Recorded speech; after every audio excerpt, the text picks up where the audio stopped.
No, it's there. And there is a PDF called Geometric Tolerances. And as I hope you remember, we were discussing about geometric tolerances, a couple of sentences 2 weeks ago, or was it 3 weeks ago, at the same time when we were discussing about dimensional tolerances. So the difference between dimensional and geometric tolerances is that geometric tolerances are limiting the shape or location or that kind of things for the part, not the dimensions directly. So basically, form, orientation, location, or run-out tolerances. And in a drawing, it looks like this. Could be like that. So that at first there is the symbol for this geometric tolerance. Then there is the accepted value, the tolerance value, what is okay still. And in some cases, a letter that identifies what is the basic datum where you compare this value. You don't need that one in every case, but some geometric tolerances needs this datum and some of them not. Are you familiar with this kind of markings? Have you been going through this in some other course?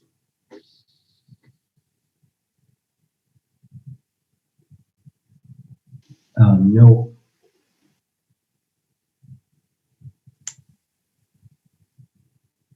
How about the rest? I think we have been mentioned. In what course? I think we have been mentioned in some course like design and planning software by Aero. Mm-hmm. Yeah.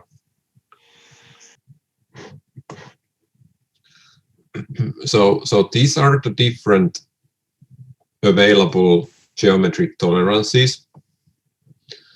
This is the symbol, what you see in a drawing here.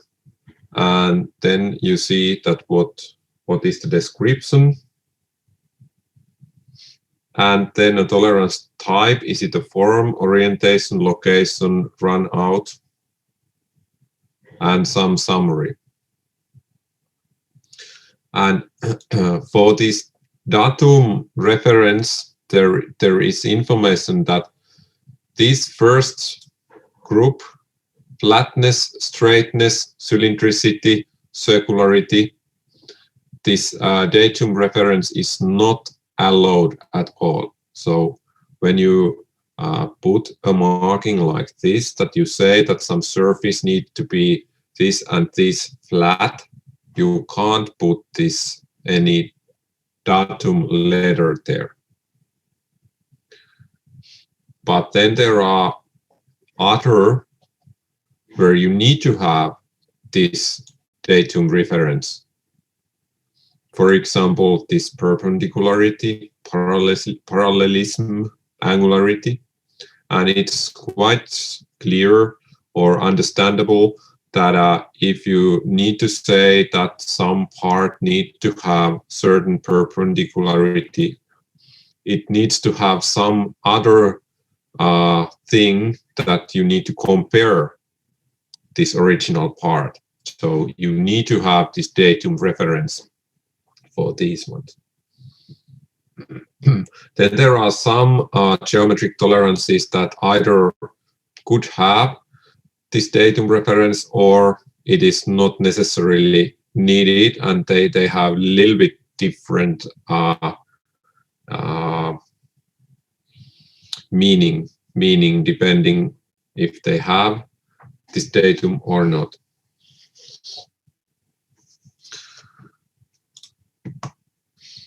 So Most common, I would say, symbols that you might see in the drawings or what you should use there.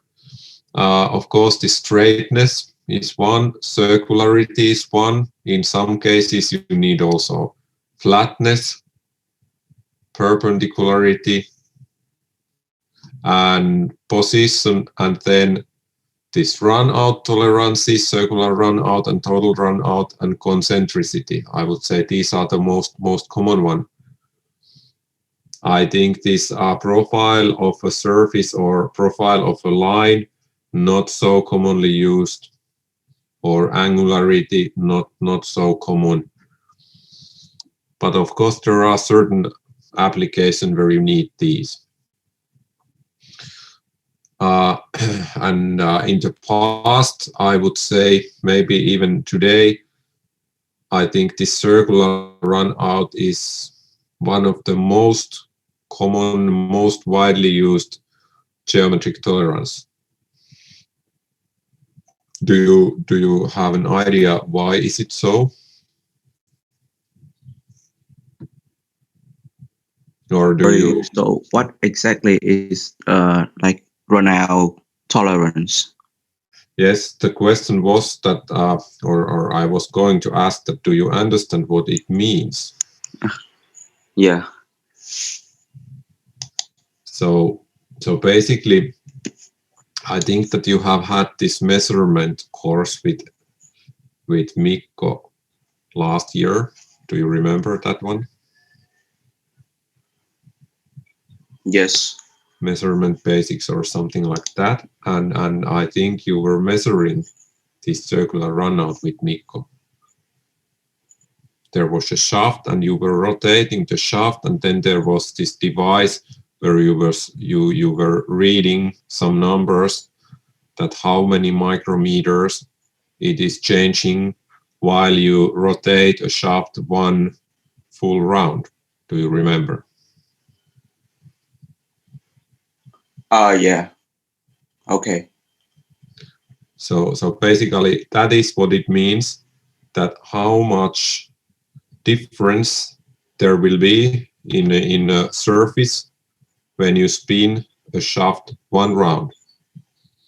And the reason why it is so commonly used is that because it is so easy to measure and find out. Some other things, for example, if you give some cylindricity or profile of a surface, it's much more difficult to measure whether the actual piece meets the standard or not.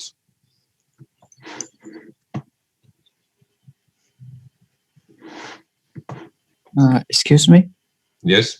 So, circular runout, is that just like the circularity of a shaft? No, it's not exactly the same thing.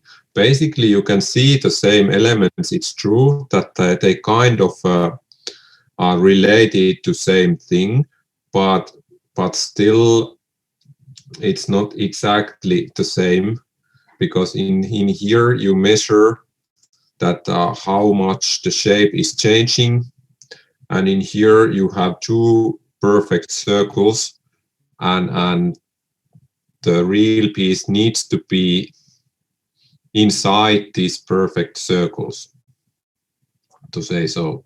So this circularity, okay, let's try it. I will try to draw it here. I have a document camera here. Let's see how well it works. I need to stop sharing. And now I think you see my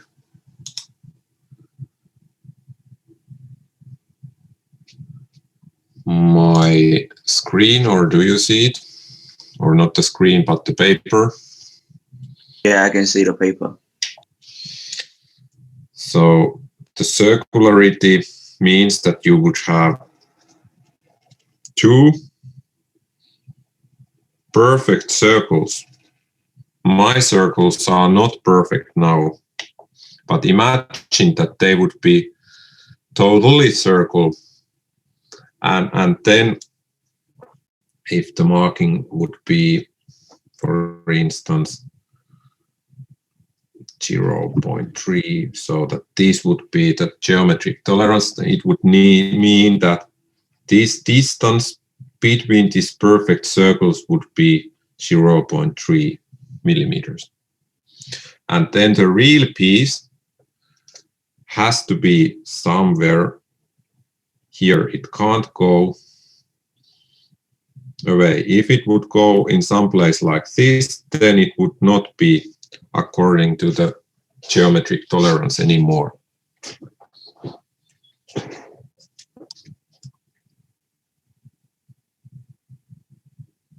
Is it understandable? Yes, it is. Thank you. So I have a question. What's the difference between circularity and concentricity then? Concentricity means that it has to be another piece of part. For example, you might have a shaft like this, and then you say that the center axis here and the center axis here needs to be concentric, so that the center point in this point and in this point needs to be as close to each other as possible. So basically you might tell that here is this basic datum A. It's the shaft in here, or the not the shaft, but the center axis of this side. And then you say that here you need to have this concentricity and then some value and compare to the other side. So it's not taking care of this shape itself, but more a location. Like you see here, let me share the screen once again. If you see here, the circularity, it's like it is told here, roundness. The tolerance type is form, so the shape of the shaft. But here in a concentricity, it's more a location. So it doesn't matter what is the shape of the shaft, but how it is located compared to some other thing.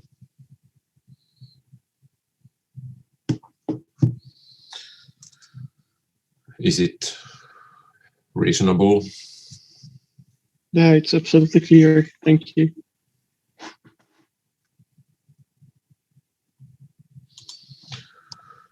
Okay. Then something about this reference datum. Actually, this is exactly handling those things, this circularity and this concentricity, this picture here. But this reference datum, so this letter in a box, it's a theoretically perfect geometric element. And then the tolerated value is compared to this datum. And the datum can be some real surface, it can be some calculated line, it can be a plane or axis or a point. And now in this example, this doesn't have this datum at all, because it's just the shape, the form of this shaft, this circularity, the roundness. It needs to be within these two perfect circles that I told you. And this one means that the center axis of the right side of this shaft needs to be inside 0.3 millimeters compared to the shaft center axis here in the left side.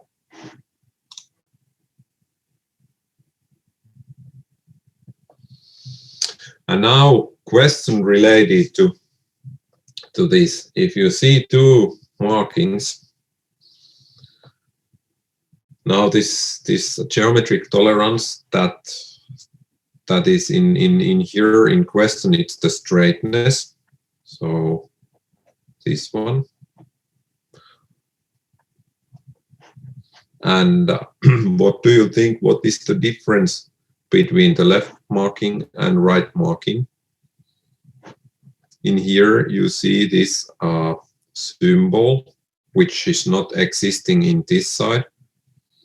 And also you should pay attention that this arrow is not pointing the same place. In left side it is pointing the same place where is a dimensional line of this shaft, and in here it is pointing on a surface. So what might be a difference? Can it be that in the case A, we can add 0.1 to the diameter of the piece, of the part, and in picture B, we just can add 0.1 millimeter to this exact edge or line. So it can be somehow. Not exactly. It is true that in here we are talking about diameter, but what diameter?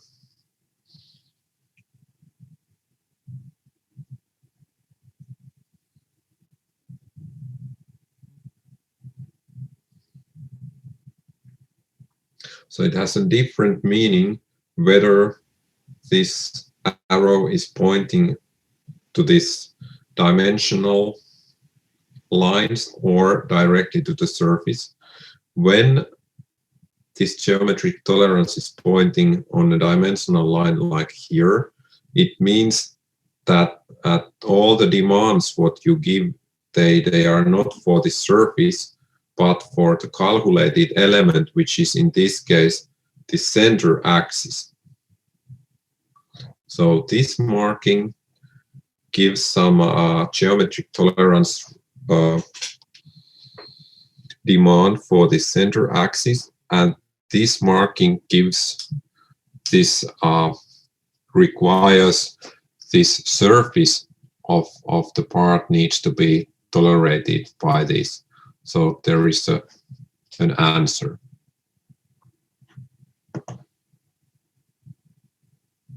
So the center axis has to be within a tube that diameter is 0.1 millimeter in this left side. And in the right side, it means that the surface needs to be within 0.1 millimeter, let's say in every measure point.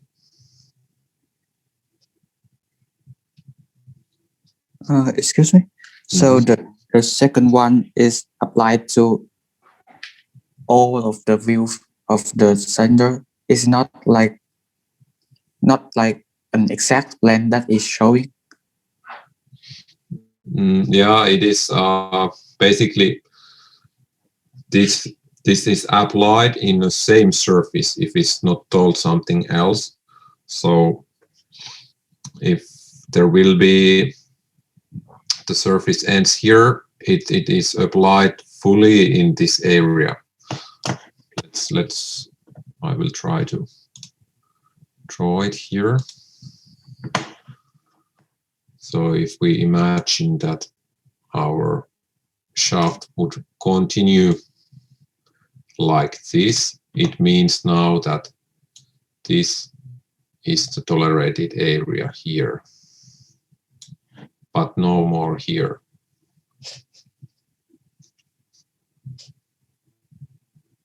I mean that is this just applied for this view, or is that applied for all views, to say so? Yes. So not only what we see at the moment, but also if you would rotate the shaft a little bit, then it should fulfill still the requirement. Yes, thank you.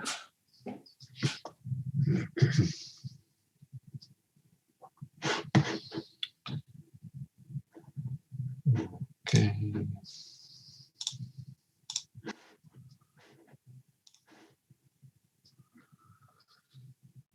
Then if you are designer, how do you know that what kind of geometry tolerance you should select? Well, I think you should start so that you should not put any tolerance if you don't need them. Because as you remember, there is always this general tolerance, which already gives some limits. And in most of the cases, that is enough. But then if you apply some special machine element, like a gear or clutch or a pulley or a bearing or an electric motor or something which is assembled in your machine, then you should find out what kind of instructions these component manufacturers will give you. And this is the most important source of information for you. You should always first go to the manufacturer's catalog in internet and find out what are the requirements that they tell.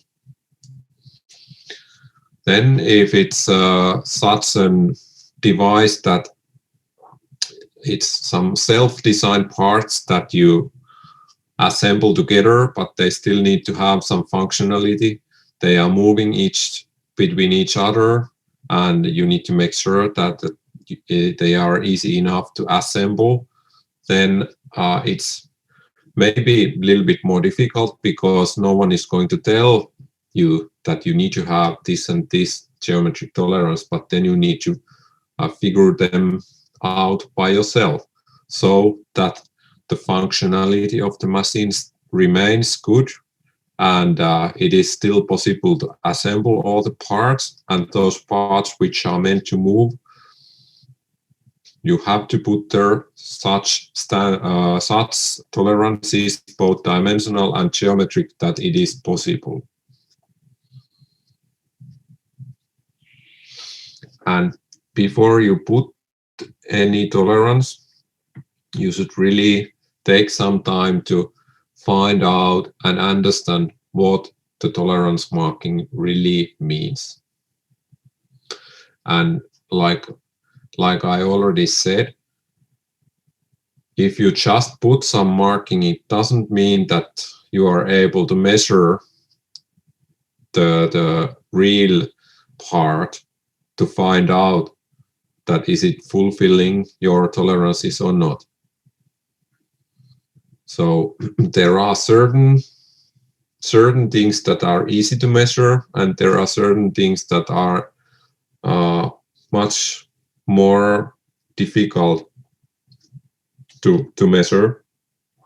And of course, there are available these so-called 3D measuring devices, which can measure all geometric tolerances that you put, but not all companies have this kind of measuring devices. I would say that still, if we talk about some smaller company, they don't have these at all because they are very expensive devices. We used to have in our university this kind of device in a measuring laboratory, but it got broken and it was so expensive to fix it that doesn't exist anymore. And you have to remember that when you put their tight tolerances, no matter whether they are dimensional tolerances or geometric tolerances, it always means that they are more expensive to manufacture.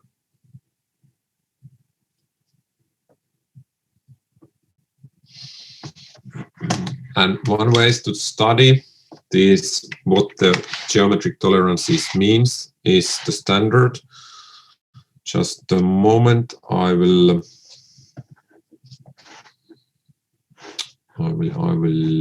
show you. Okay, my video was still on. I will put it off. Just a moment, I will find the standard.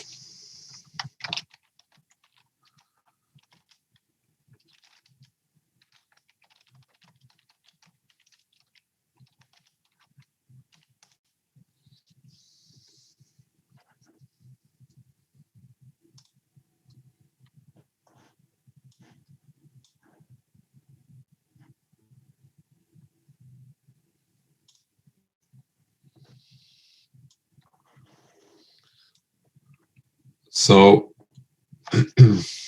if you go to our library site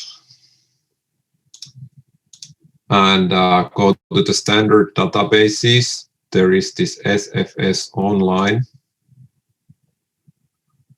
that you can log in with your normal account information.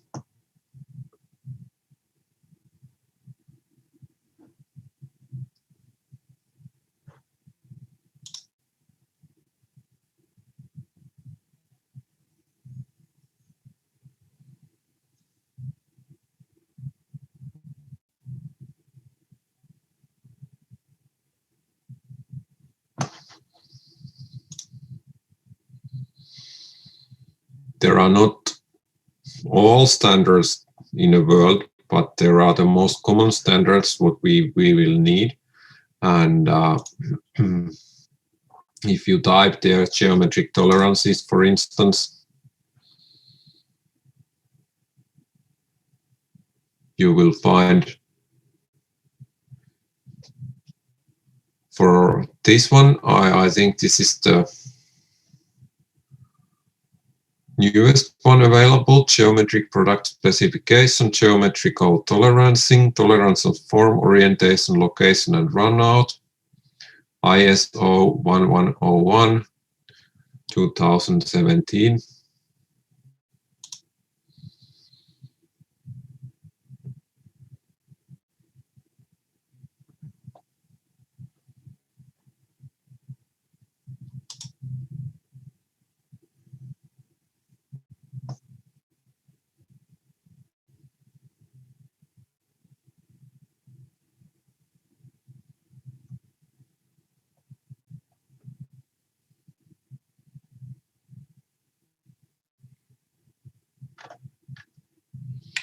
Come on, open it.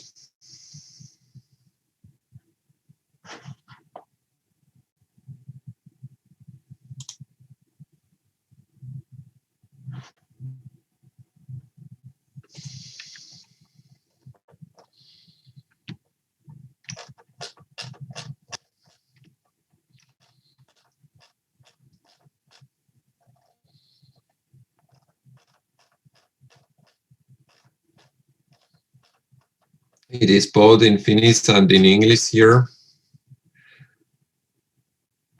And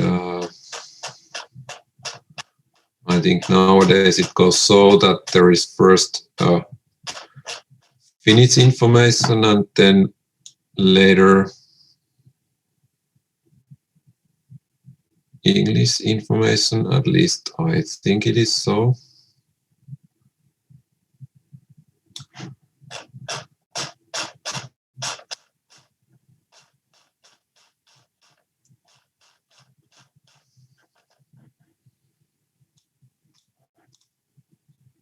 What happened?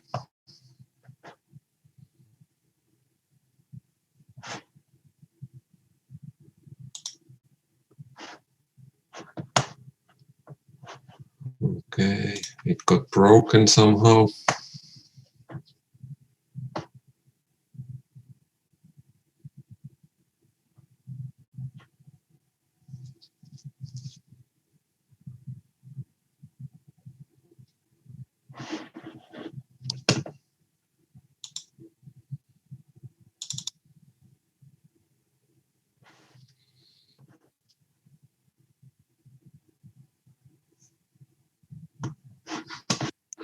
Okay, let's try again.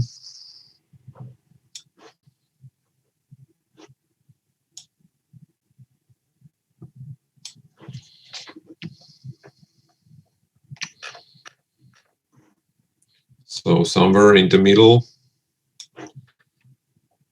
it will be in English. So starting from page 151, you will find an English information, and before that it's Finnish in Finnish. But this is not a Finnish standard, but like it is said here, it's an European-wide and international standard. So it is, you have to follow this standard more or less everywhere. But what you will find from this standard, a lot of background information, but in addition also an explanation what these different markings means. So there is a list of these available geometrical tolerances that I already told you. And then in this chapter, for each of these tolerance, there is some extra information. And then there is told what these additional markings means.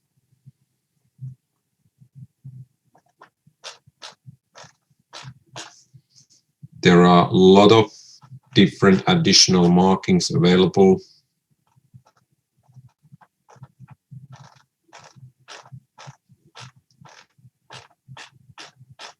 There are instructions how these tolerances should be put in a drawing. But now I just want to find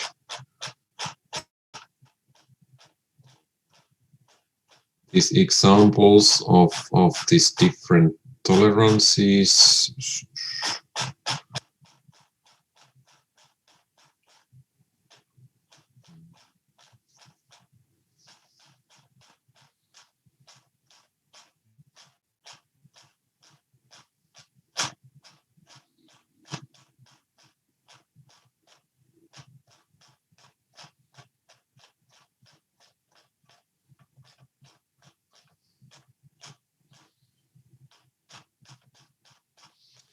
Okay, too much information now.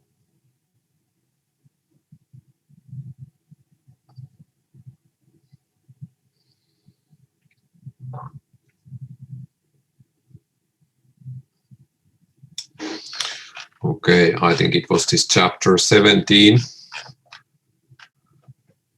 Definitions of geometrical specifications, and for each geometric tolerance there is one chapter. So it starts with the straightness, and you see here the straightness marking, and then kind of an 3D image what it means in real life.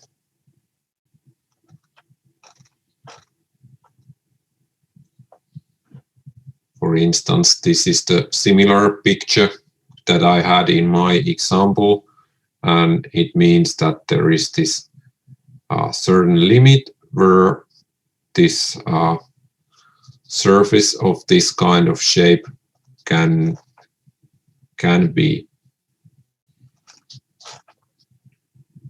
And in this case, if it's pointing here, then it means this central shaft diameter. And the straightness, there is two perfect planes, and the distance here between the planes is the tolerance. The demanded tolerance and the real surface needs to be fitted inside these two planes.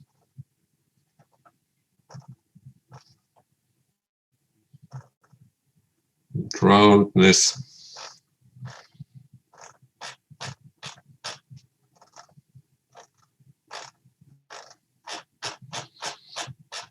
Let's find these run out tolerance from here.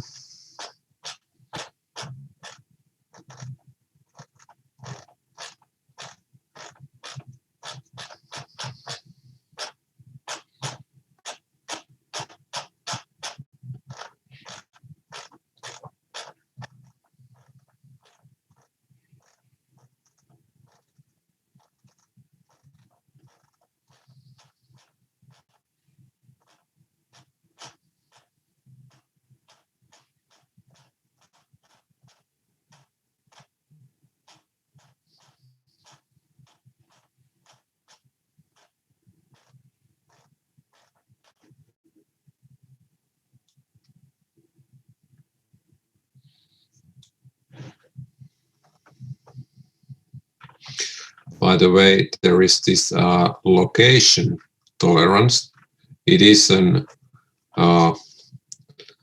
interesting, or if you see in a drawing this kind of rectangular shapes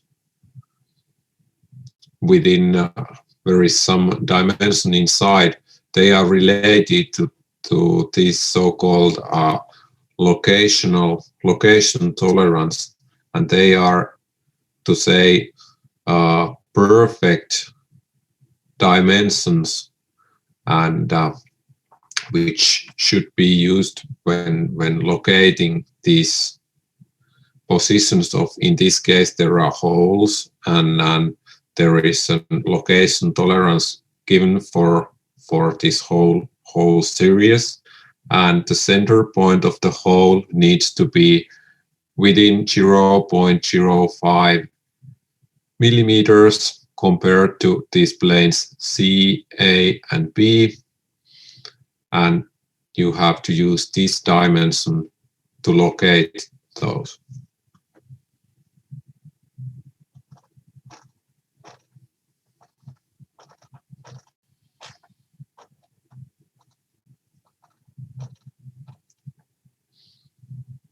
So this is an, let's say, better way to locate some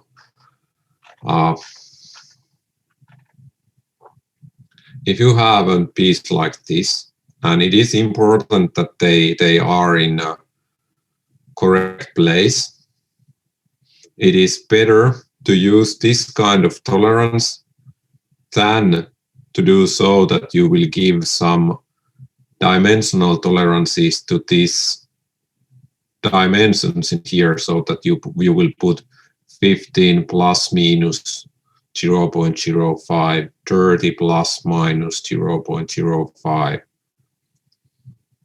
But this is a better way.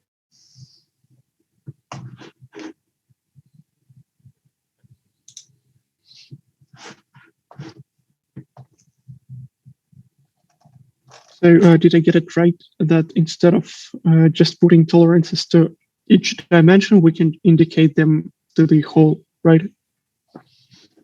In the way it's relation to the planes. Yeah. So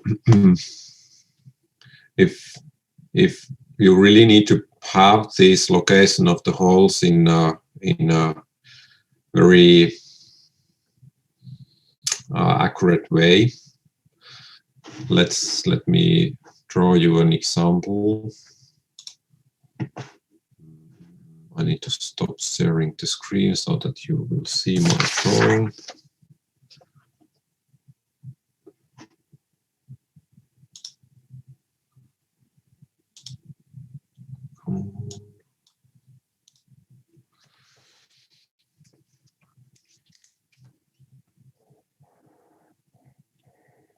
You have a piece of like this, and let's imagine that you have 3 different holes, and you want to give very accurate dimensions here, and you could say that this is 30 plus minus 0.05, and then the dimension from this point to here is 50 plus minus 0.05, and then this one is 30 plus minus 0.05. So if you give, for example, the dimensions like this, and if you are always in the one limit of this tolerance, so that if it's all the time this smallest possible value, so that actually this is 29.95, and this one is 49.95, and this is 29.95. In that case, this distance would have already quite much difference.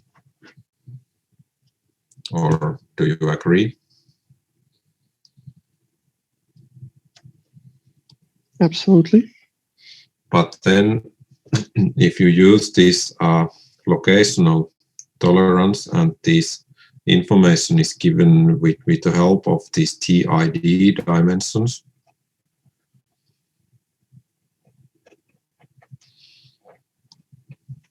then it's a different case, because in this case each of these locations needs to be, let's say, perfect, and they need to be within this 0.05 if that is the tolerance what was demanded.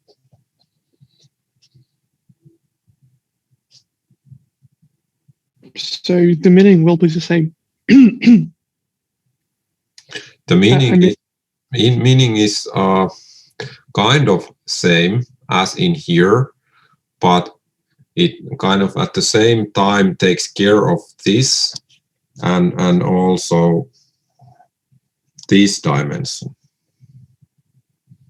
If we think about this location, it's not only the distance between the holes, but it at the same time takes care that this fulfills also.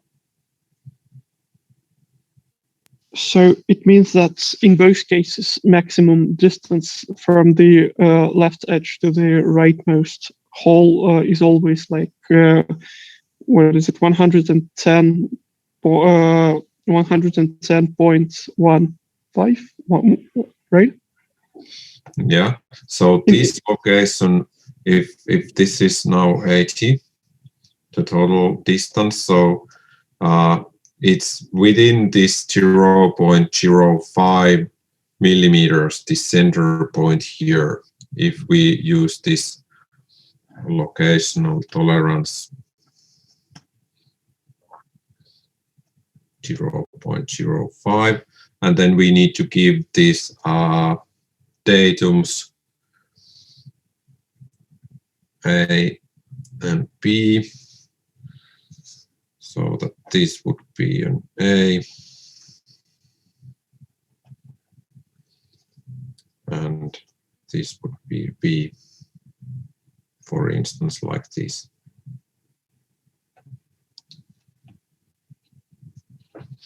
Does it make sense? Yeah. So once again, if we're looking at maximum distance to the from the left edge to the like center hole, right? We need to the maximum deviation will be 0.05, right? Yes. Yes. And if we use the geometrical tolerances, but if we are using the dimensional tolerances, does it mean that the maximum deviation will be 0.1? Yeah, actually, yes, exactly. Because then Great. it is this plus this, they kind of, you need to take account of both tolerances here. It is true. Yes, exactly like that. This is what I was asking for. Thank you. Yeah, sorry, I didn't understand. No problem. So sorry, why do we have to have like two reference datum from A and B? Actually, in this case, what I draw here, you wouldn't need to have two of these, but just in case, because I was thinking that you might have also some demand here that this is 20. Now you need them, 2 of them. But if you would have only these ones here, then no need for other data. Okay.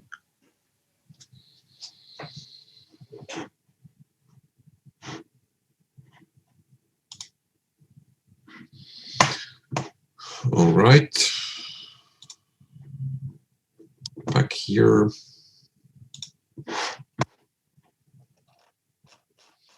I was still searching this circular runout.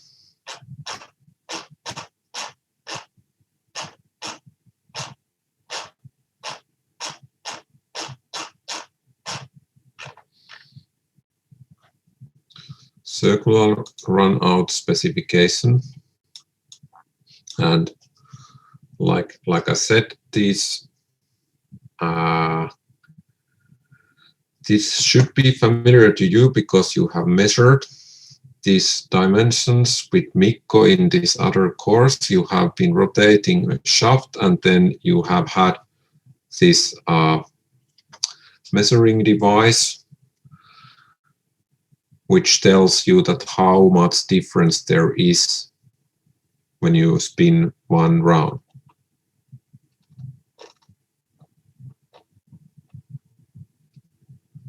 And always this one is demanding this reference, and the reference datum is kind of the surface what you use to rotate it, because it has some big influence that what is the point where you are going to rotate it.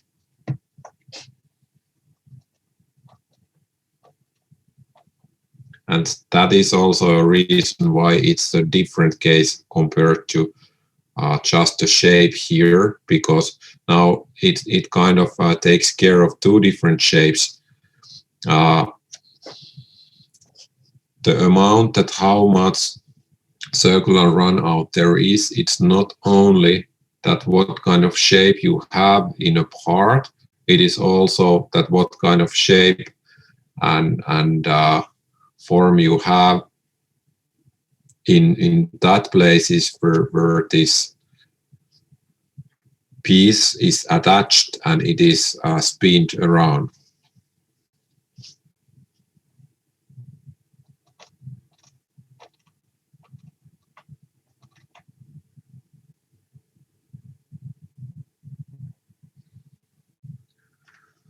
But this has been very common way to give geometric tolerances for parts that are rotating.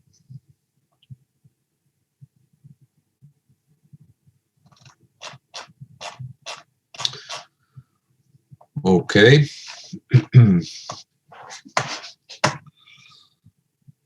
So this is a document that you could study, and you are able to find it through our library and all the other standards also.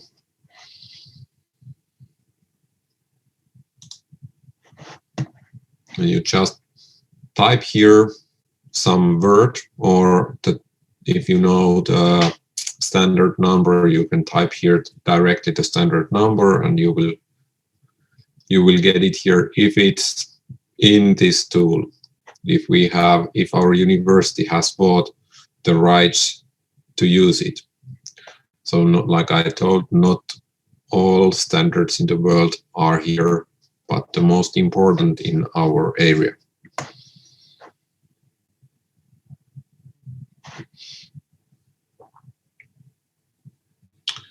Okay.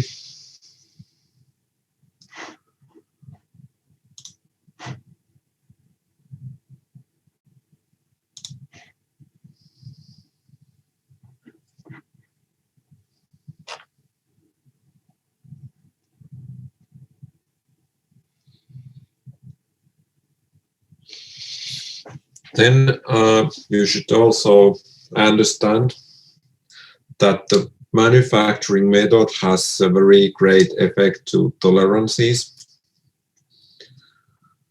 There are some examples. this concentricity, parallelism, perpendicularity, they have a great effect.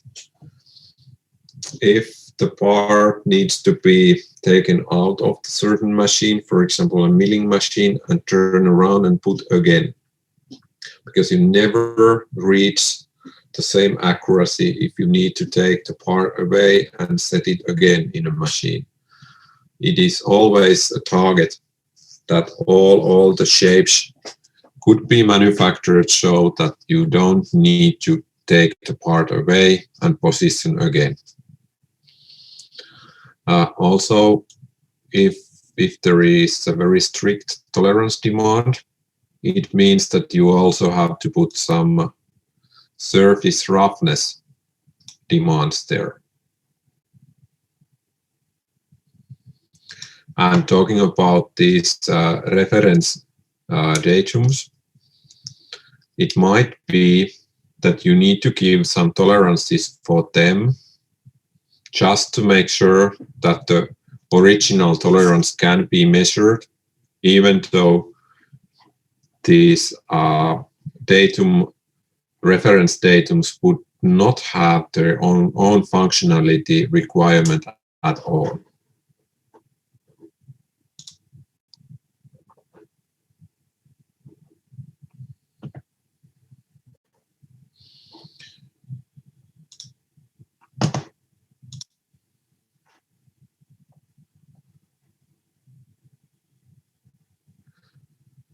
Okay, yeah, sorry, I didn't notice that there was a question in chat.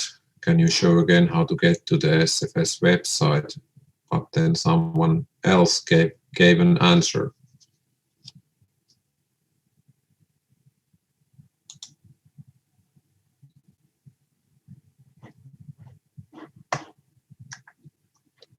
Do you want that I will show it again?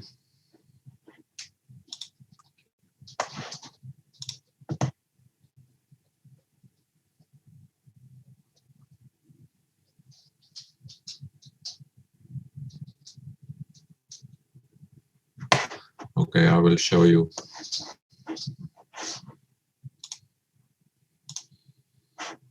I think there is so many ways to go there. If I just put in Google LUT library standard, it's the first link here, standards and patents libguides LUT. Then there is the standard databases, one for LUT and one for lab, and you need to select this lab. And then there is a link for SFS online standards.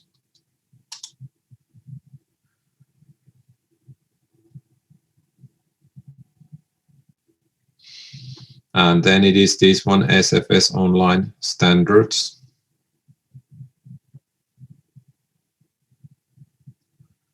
I think this will go to the same place as this one.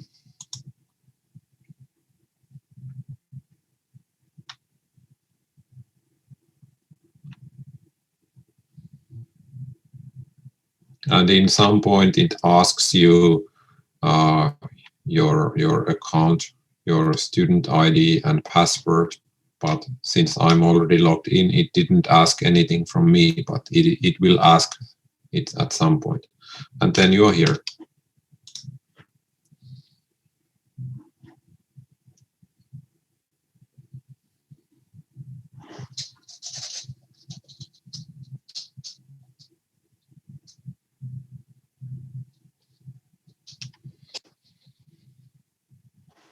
Okay.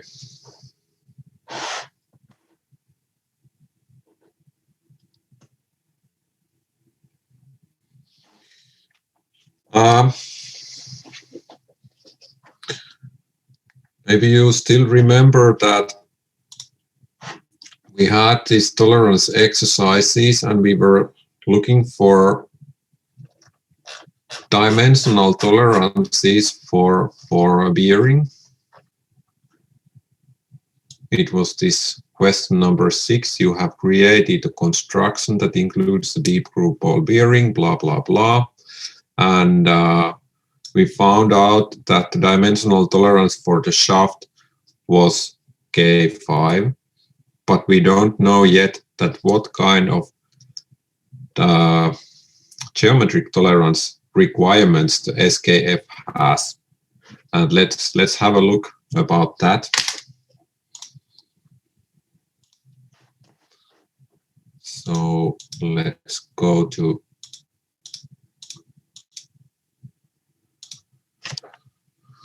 SKF page.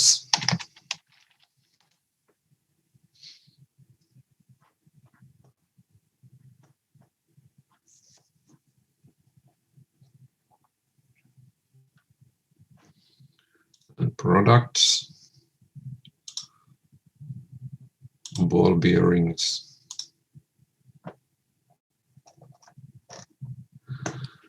And the one that we were looking for, was it 65, if I remember correctly,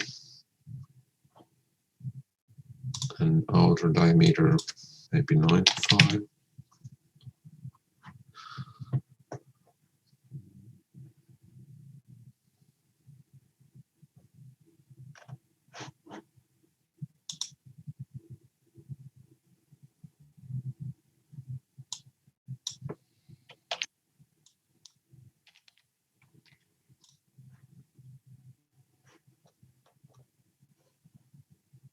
No, this was not.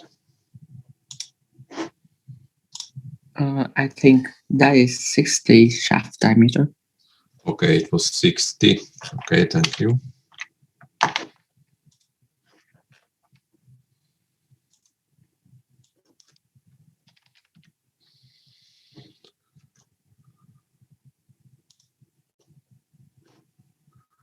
Yes, it was this 6012 bearing.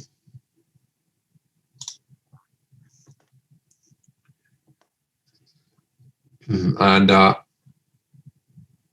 where to find this information, that what kind of geometric tolerances we would need for a shaft? It's told in here, bearing interfaces, that we already studied a bit. So seat tolerances for standard conditions.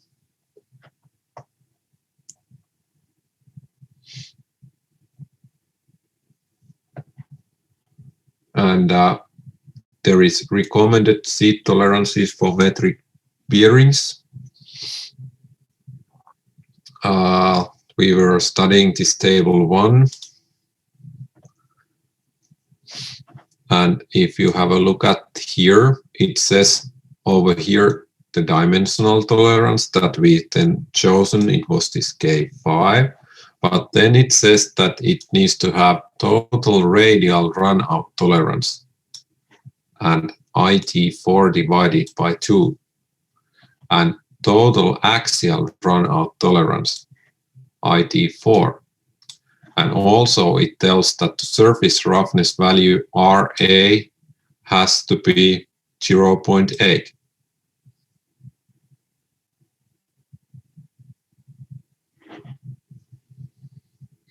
Do you understand what this IT4 divided by 2 means? No. Should we? I think Yes, it go on. is standard tolerance. About standard tolerance about the IT grade. Yes, this is the IT grade, and IT grade number 4 gives you some number for your 60 millimeter diameter shaft, and this number needs to be divided by 2. Then you get the amount for total radial runout tolerance. Oh, okay. So there is once again this certain standard where you find out how big these IT values are. And I think it is told here in this standard, what I have shared with you in Moodle.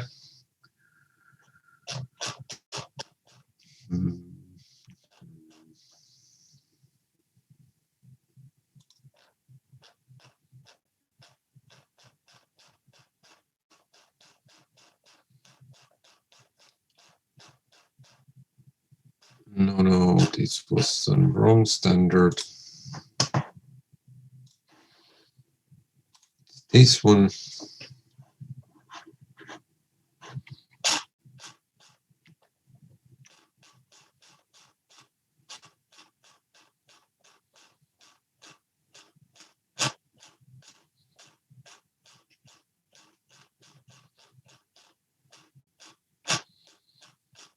There should be a simple table. Not this one.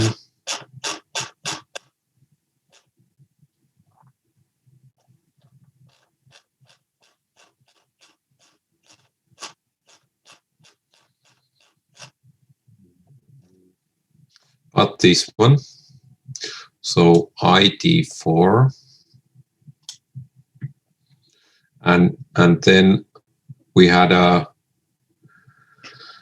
diameter of 60 in our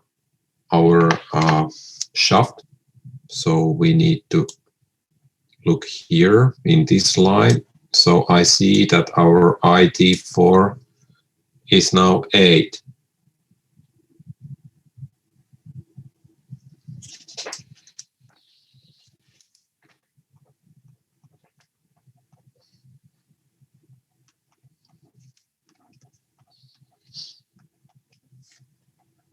Micrometers, which means that in the demand, what we have here, SKF,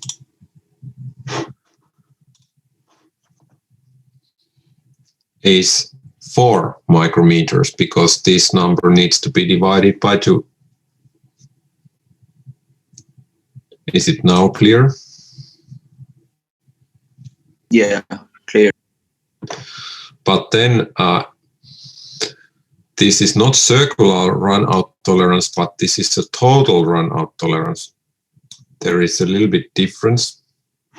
And if we have a look at this table, there is this small number 3, which tells us that there is some additional information.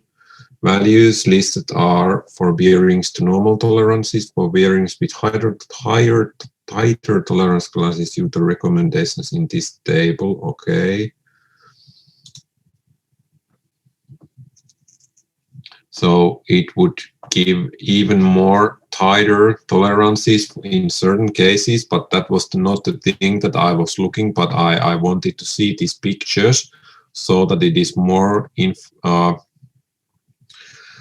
you would understand better what these tolerances means. So now this is the place where you should attach the bearing, and this is the total runout tolerance marking. So it differs from the circular runout in a way that it has 2 arrows instead of 1.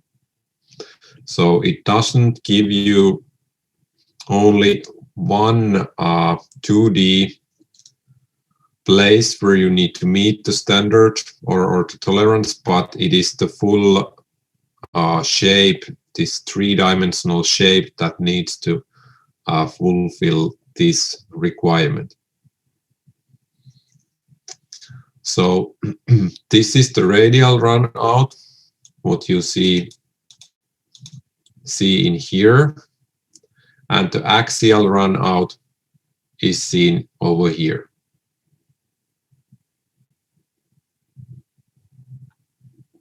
And same kind of things available for the housing as well.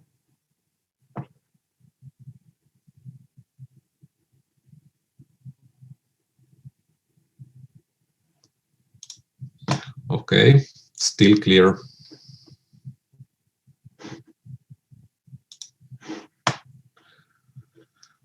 now you saw how to find out the dimensional tolerance and also the requirement for geometric tolerance for the SKF bearing.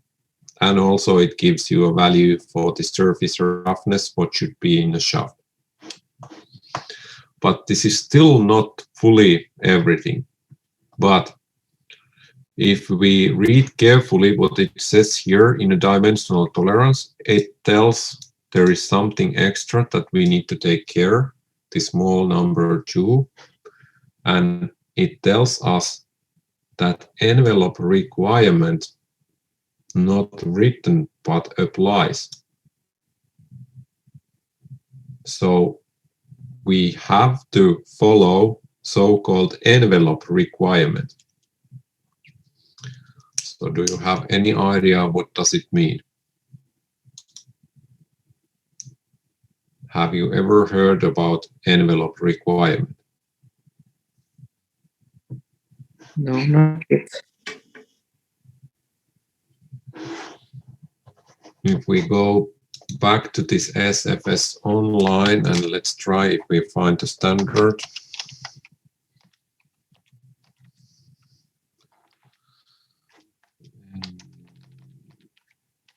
Load. Requirement. No. This is not the thing, not postal service. Okay. I saw it here. There was something told about envelope requirement. Here.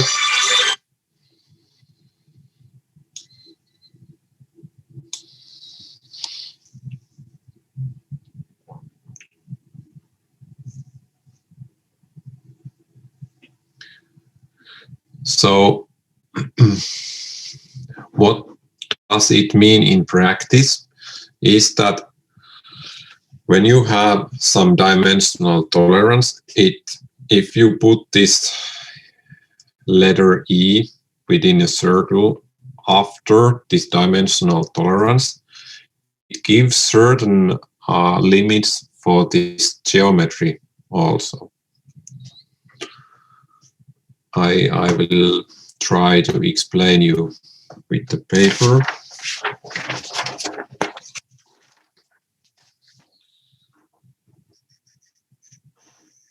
Stop share.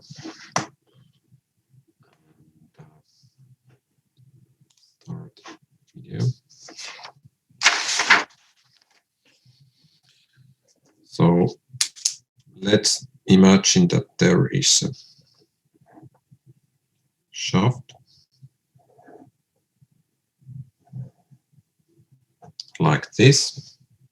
It is not straight shaft, but it is a little bit pointing downwards, but it should be a straight. And if you give some tolerance demand here, let it be 20 millimeters, and then you have something like H6 and whatever things are the deviations, 0 and something. It could be that it is fulfilled perfectly, even though the shape is looking like this. If you would measure in here or in there or from here, it is all the time fulfilling this standard or this tolerance. It would be okay. But then if you put here this circle and the letter E, which is now the envelope requirement,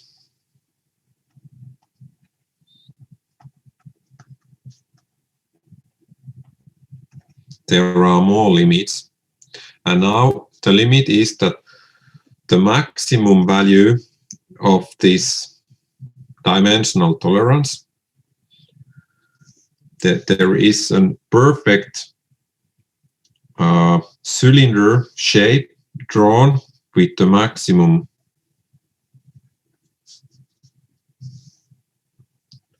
diameter.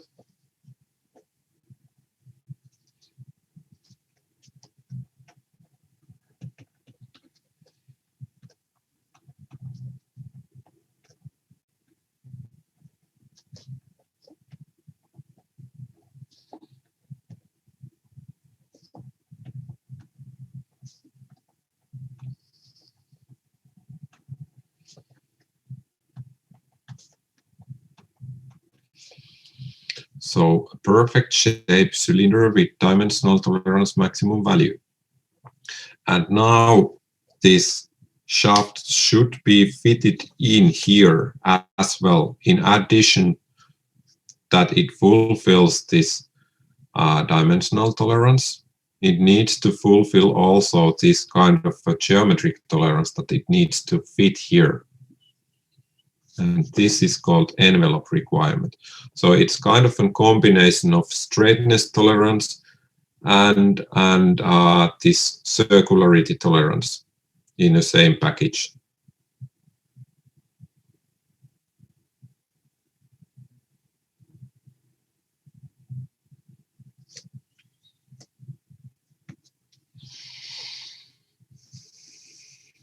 Does it make sense? Yes, but like I didn't know what is the dimension tolerance value. Like how much is this? In this case, we should once again have a look at the tables or use the SolidWorks, that what is it in this case, this 28.6. I don't know, but we can check.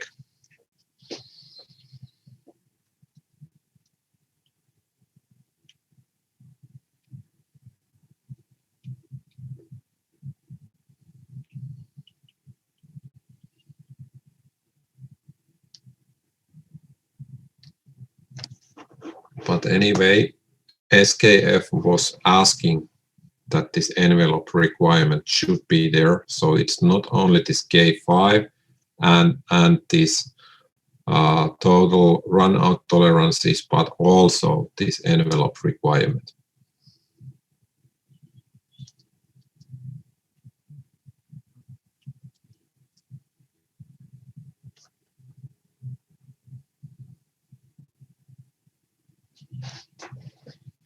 Sorry. Yeah. So if the SKF doesn't say just say the envelope requirement, how can we make a reference for it based on just the tolerance the company gives us?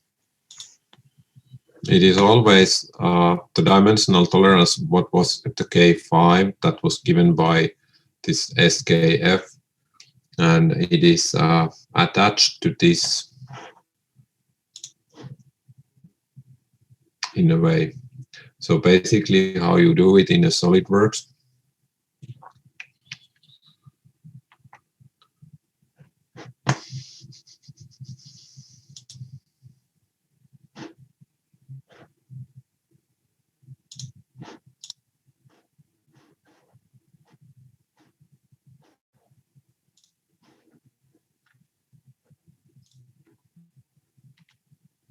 let's put it here. Okay, I will now put this 60, which was the original value for this inner bearing exercise.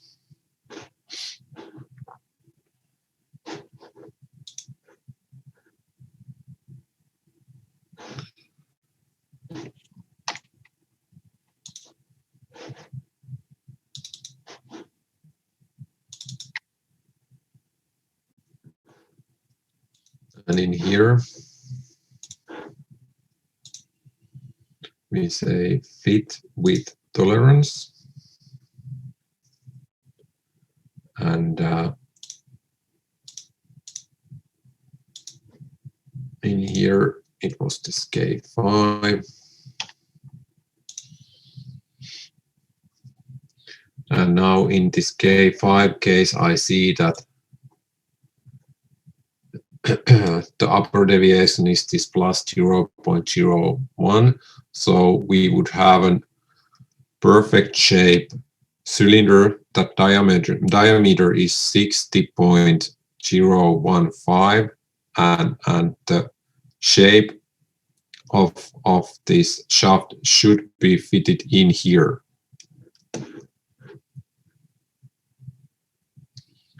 And there should be a way to give this, or is it only in no, it's over here. So this is the way how you should put it.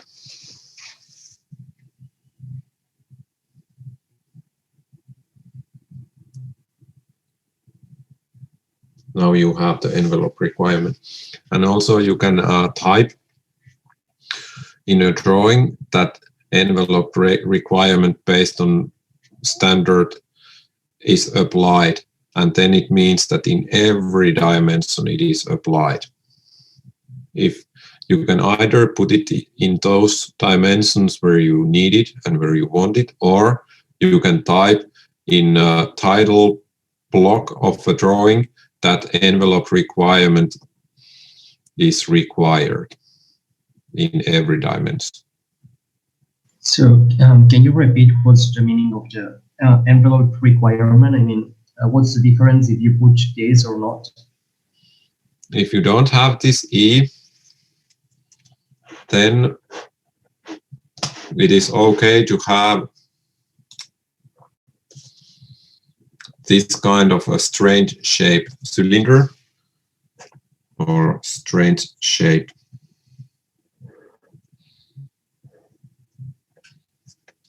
If you have all the dimensions here are OK,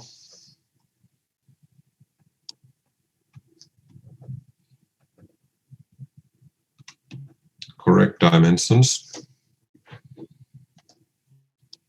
and no envelope requirement,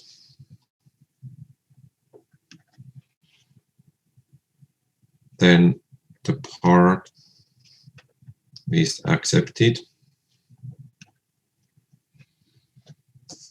But if you have the same strange shape here, but you have this envelope requirement, even though all of these dimensions are correct, but if it's not fitting in this perfect shape,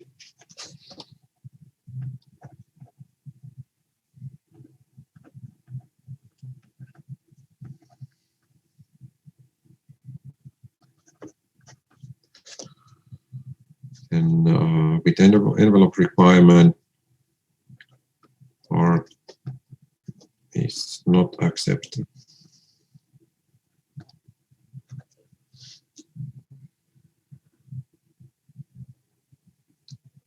Is it clear? Yes, okay, thank you.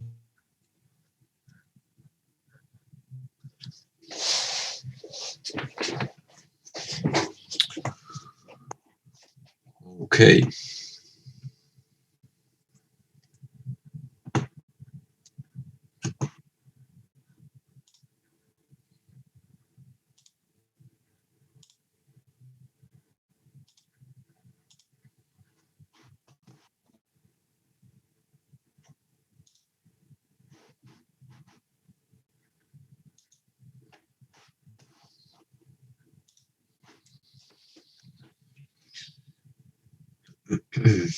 Yeah, this is the standard that I was looking for, this ISO 14405-1.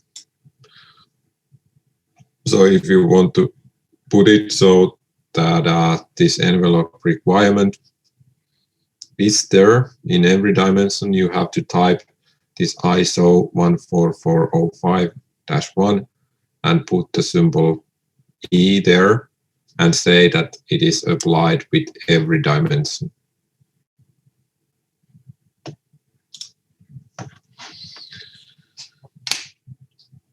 And yeah.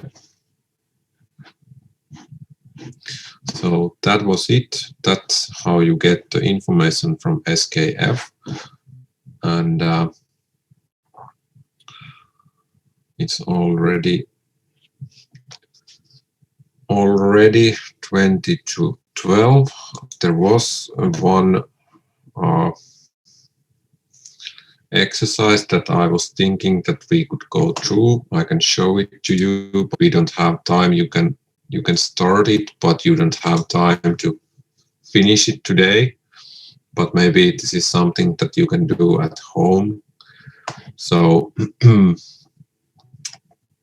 this is a task where you need to practice how to put these geometric tolerances in SolidWorks. So you should create this kind of part with SolidWorks, and then based on this information what I have given to you here, put all the information in a drawing.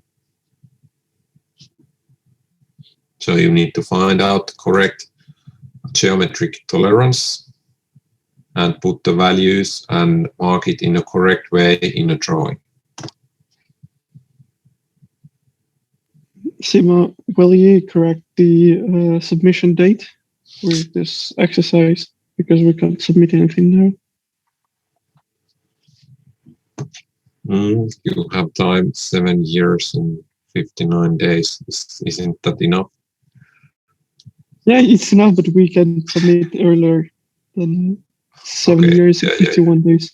Yes, I will fix that one. Oh, sorry, and I think at the moment you didn't even see what I was showing here. I didn't share my screen.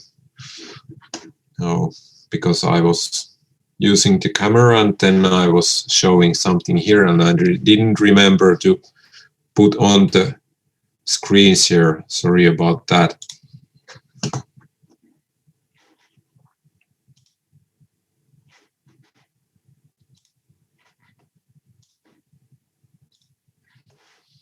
So this is the task that I told you. You have to draw this kind of piece and then create a manufacturing drawing with this kind of markings. And I will fix the dates and such. But I think that was everything for now. So you can just follow the instructions which are told here and try to make the markings in a correct way. Okay.